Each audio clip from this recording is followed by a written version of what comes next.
So back on the topic of reality being mind-dependent. So we were talking about solipsism and objectivism, which represent two very fundamentally different, diametrically opposed philosophies. Solipsism, simply put, is the self-evident recognition that reality and the mind are intrinsically intertwined, with no separation existing between them, and that one's own link with reality through a mind is the only thing that one can really know to be for sure. Now let's be careful not to equate one's awareness of a mind-dependent reality as the only thing that one can know for sure into an idea that other people don't exist. I don't know where this assumption came from, but I can assure you, solipsism doesn't mean that other so-called people don't have a so-called existence. All minds are equally linked to reality. And by the way, this is not just exclusive to humans, but to animals as well, or to any other creature that functions through the tool of a mind. This is kind of an arrogant oversight that people often make, that only a human mind is capable of converting pure potential into realized possibilities. But it's not something that is only human exclusive. All minds are linked to reality, and yet you are neither the mind or the reality. You are aware of a mind reality, but you are not the mind reality itself. Just as when you sleep at night, you are aware of a dream persona in a dream world, but you are neither the persona or the world. Metaphor: the mind is like a film projector, and reality is like a movie screen. The screen can only reflect what the projector projects, and what the projector projects depends on the specifics of the film that the light is filtering through.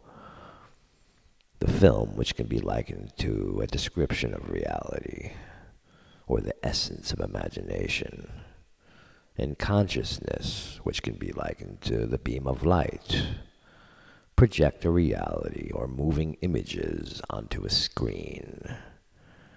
And yet the projector or the mind do not experience anything. The film or the imagination does not produce anything. The light or the consciousness does not project anything. And the images on the screen or the reality do not reflect anything without an awareness that is overseeing this entire operation. And this is a snag that people often get caught up in, identifying a self with one or more of these interconnected parts.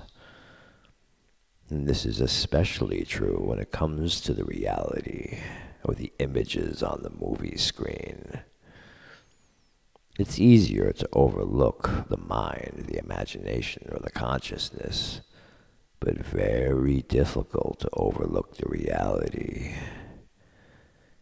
It grabs the attention, doesn't it? So this is where many get lost, thinking that some kind of answers to reality are going to be found somewhere in the reality. It's a little ridiculous. As ridiculous as thinking that what makes a movie possible can be found somewhere in the narrative of a movie. But you are neither the reality, the imagination, the consciousness, or the mind. These are all but tools of awareness. Awareness is much like water. Portions of water can be separated into individual units, but that doesn't mean that only one individual unit exists. The common misconception of solipsism. The implication is that for each individual unit, their own link to reality is the only thing that they can know for sure, and that their own link is the only avenue through which they can exercise agency. And yet, with that said, are there really any so-called others existing? For who exactly is awareness? Water, just like awareness, can be partitioned into, say, cups. And then so-called people end up identifying a self with a cup. But are you really ever fundamentally a cup? The cup is an attachment that, if one wants to discover their true essence, must be subtracted as an idea of a self that is currently being held onto in a tight grip. In other words, all the identifications and associations that you build this idea of a self on are, in fact, not a self. Your race, gender, sexuality, and religion. Your thoughts, beliefs, ideas, and concepts.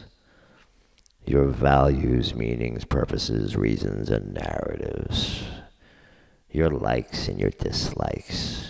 Your discriminations and preferences. All of these things are burdensome baggage that awareness has temporarily anchored itself to.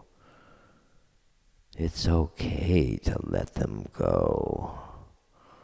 All they are is a mere cup. So then the question becomes, if we are not the cup, but are in fact the water or the awareness in the cup, then what exactly is a self? And what exactly are others? Is the water in a cup any different than the water in the lake from which it came? Are separate bodies of water considered different waters? Are two separate campfires considered different fires? If I take a burning stick from one fire and stick it into the other fire, does that somehow change the distinction of the two fires? Is a gust of wind in India and a gust of wind in China somehow fundamentally different? So while it's true that it can be said that there are other people and other minds, it is also true that people and minds are all but tools of an awareness that has no distinctions of separations or individuality, other than an individuality of a wholeness with no borders. An individual that has no dual other than a non-dual. A non-dual, pure potential nothingness that has nothing else to do but to manifest somethingness in order to entertain itself by experiencing itself subjectively. What could otherwise be known as the divine masturbation. Now contrast all of this with what is known as objectivism, a philosophy, or rather a religion, built on the conviction that reality is mind independent. This they call realism. More like naive realism, if you ask me. What is naive realism? Well, let's take a quick look at Wiki. Naive realism, also known as direct realism or common sense realism, is a philosophy of mind rooted in a theory of perception that claims that the senses provide us with direct awareness of the external world. In contrast, some forms of idealism assert that no world exists apart from a mind-dependent idea, and some forms of skepticism say we cannot even trust our senses. The realist view is that objects are composed of matter, occupy space, and have properties such as size, shape, texture, smell, taste, and color that are usually perceived correctly. We perceive them as they really are. Objects obey the laws of physics and retain all their properties whether or not there is anyone around to observe them. Naive realism is known as direct as against indirect, or representative realism, when its arguments are developed to counter the latter position, also known as epistemological dualism, that our conscious experience is not the real world, but of an internal representation of the world. Theory. The naive realist theory may be characterized as the acceptance of the following 5 beliefs. 1. There exists a world of material objects. 2. Some statements about these objects can be known to be true through sense experience. 3. These objects exist not only when they are being perceived, but also when they are not being perceived. The objects of perception are largely perception independent. 4. These objects are also able to retain properties of the types we perceive them as having, even when they are not being perceived. Their properties are perception independent. And 5, by means of our senses, we perceive the world directly and pretty much as it is. In the main, our claims to have knowledge of it are justified. So naive realism is much like objectivism in its assumptions. To say that one can know reality directly through sense perception is kind of like saying that one can know the narrative of a movie by watching the movie. And while that may be the case, it doesn't lend to any deeper understanding of reality and is also technically not even true. What you may know directly is a narrative, and that's about it. But you certainly don't know reality directly, nor could you ever know it directly through sense perception. The brain is a completely isolated instrument. It cannot hear, smell, taste, or touch anything on its own, but relies on sense organs to convey a description. And what the sense organs describe are not actual representations of what is actually there, but rather only an interpretation that they then translate to the brain. Sense organs take energetic vibrations and convert them into labels. And that's why if a tree falls in the forest and no one's around to hear it, there is no sound. There is only an energetic vibration. Only an ear could transform that energetic vibration into a sound. And this doesn't just apply to sounds either. There is no visual of a tree, no smell of a tree, no taste of a tree, and no feel of a tree, unless there is an eye, nose, tongue, or hand present to serve as the tool to convert these vibrations into labels.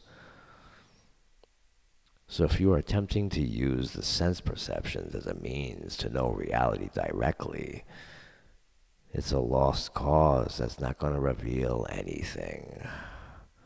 All you will know at best is the ins and outs of labels, far removed from the fundamental essence of reality. And as for reality being mind independent, let me ask you this. Can there be a movie on the screen without a projector? Can a projector project anything without a surface to reflect it? Are shadows independent? Could an object in the light not cast a shadow? So this is why the objectivist assertions are completely faith-based. because they are clearly ignoring what is self-evident in favor of speculations that bring more comfort because they reduce responsibility and justify selfishness. What evidence is the objectivist conviction based on? So-called other people existing is an evidence because they too are experiencing a reality via a mind. So when you boil it down, there is no evidence. It is an assumption made with faith. You know, people that experience long periods of isolation, such as astronauts, often begin to experience the external as extensions of their minds. And of course, psychology has labeled this as the solipsism syndrome, because after all, it just can't be true, right? It's food for thought and might be worth investigating. It's a shame that flotation tanks are not more widely accessible. And people wonder about the mystery of the pyramids. They had many functions, to be sure, but you can bet your bottom dollar that one of those functions was an isolation chamber, baby. But I understand that people so desperately want a mind-dependent reality not to be true. For nobody wants to take any responsibility for reality. So, of course, what follows is a chorus of yeah buts and what abouts. Yeah, but what about thought? There is nothing that isn't thought, right? Even the concept of a mind-independent reality is in itself a thought. Even if material things exist independent of a mind, it is meaningless and inconsequential without a thinking mind. So really, isn't it just academic to even question whether material things are independent of a mind? The mind games begin when we say everything is just a reflection of the mind. So what? Well, thoughts are a tool of awareness, nothing more. Let's be careful not to inflate the functionality of thinking into something other than what it is. Thoughts are mere internal dialogue of a consciousness, subtitles on the movie screen. The discovery of the link between the mind and the external was made without thoughts, that is, in deep introspective meditation. Why does it matter? Ultimately, it doesn't. Nothing really matters. It would only be a concern for those who have an interest in improving the world.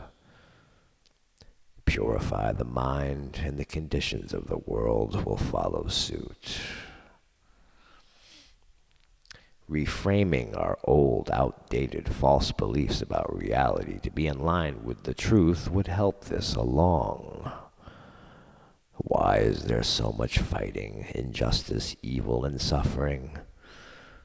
Much of it is due to the false reality description of separation. This is where the enemy is always found. If people would start looking inside of themselves instead of constantly struggling with the external, you would see a lot of the insanity subside. The battle to be fought isn't out there, but rather it's in here. Yeah, but what about the lack of control of reality? If solipsism is a temporary aspect of functionality and reality is mind-dependent, why can't I flap my arms and fly? Why can't I levitate objects with my mind? Why can't I walk on water, turn invisible, and shoot lasers from my eyes? Well, you can't even consciously do those things in your dreams at night. And you already know that your dream realities are mind dependent. So what makes you think the waking reality is any different, if not more difficult, due to your attachment to a grounded position? In dreams, there is virtually no attachment to position. So while we may indeed engage in some of these activities, such as flying or levitating objects, we don't find it all that remarkable. In fact, it's quite commonplace. For we are unaware that we are dreaming while we are dreaming, and are not consciously controlling or deciding these actions, nor do we have any frame of reference to compare it to. Only if we go lucid in the dream, that is, to be aware that one is dreaming while they are dreaming, what follows is full conscious dream control with no restrictions. And yet lucid dreaming is a rare occurrence that very few people can achieve, which gives you an idea of how difficult it must be to achieve in the waking state. In the waking state? No way, that's impossible. Yeah, I know. You're right, it's impossible. And that is why you fail. Stubborn insistence that it cannot be done, in a refusal to look within.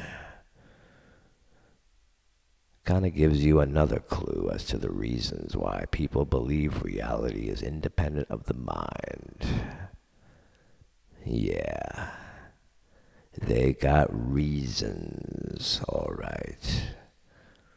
There's never any shortage of reasons. The reasons that become chains of bondage.